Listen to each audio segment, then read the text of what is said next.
Okay. So we'll do the veins first. So we have the anterior vena cava, the common trunk of the mammary, of the internal mammaries, right?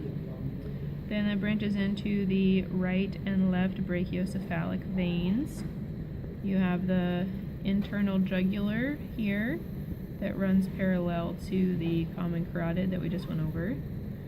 That branches into an external jugular going up here, a subclavian vein here, and then the common trunk of costocervical and vertebral here. Can you see, Tim? Close enough? Yeah. Alright, so then let's jump back into the arteries. Okay, so this big arch is our aortic arch. We have our brachiocephalic artery coming right off of that.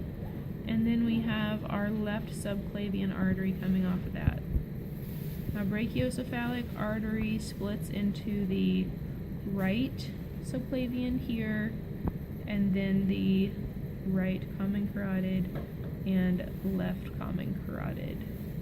Now remember, there's little branches. This one is coming up ventrally, right, because this is ventral towards the stomach.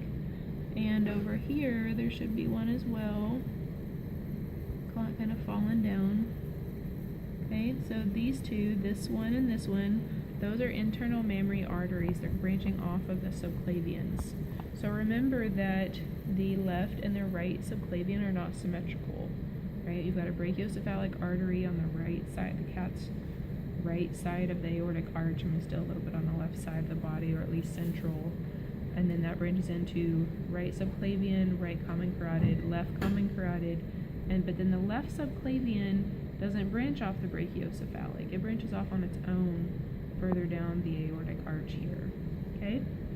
Also, once you pull back the aortic arch here, you see the dorsal aorta continues down, and you can see these intercostal arteries coming off of it going to each rib. Okay? So now we're going to follow the left subclavian artery here. It goes right to the first rib and wraps right around that. Just past that first rib, it's called the axillary artery, and then once it's on the arm here, it's called the brachial artery. So we're going to go over the different branches of the left subclavian first. So we have 3 deep branches in a row. It's just a nerve. The first one is costocervical. No. Vertebral, costocervical, thyrocervical, right? Yeah. So this one's vertebral, this one's costocervical, and this one's thyrocervical, right? And the way that you can remember that, vertebral for back, lower down, costocervical, costo for ribs, then that's like the next stage up. And then thyrocervical, thyro, like the thyroid gland. Okay, so those are like sequentially in order, posterior to anterior. So vertebral, costocervical, thyrocervical, right? And then there's this one that branches up. What was that one? Vertical thoracic. Ventral thoracic. Yeah, close, close. Okay, so then this one. Where is it? This one was subscapular, wasn't it? Or was that further down? Oh yeah, it would be this one, because it's the only other one that comes ventrally. That would be the ventral thoracic. Okay. So this, and that actually branches off of the axillary here, because after this first rib, now this is called the axillary. Okay.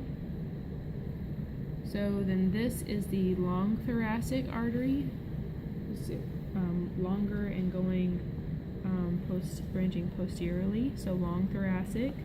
And there's only one other branch that's really branching posterior on the brachial artery here, and that's the thoracodorsal. There's a lot of nerves here that get in the way. These are these white strands.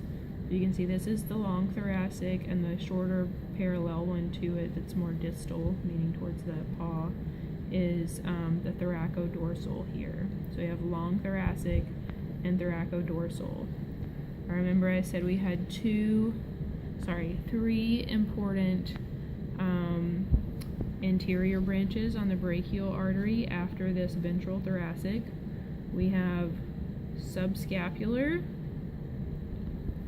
posterior humeral circumflex, and deep brachial, right?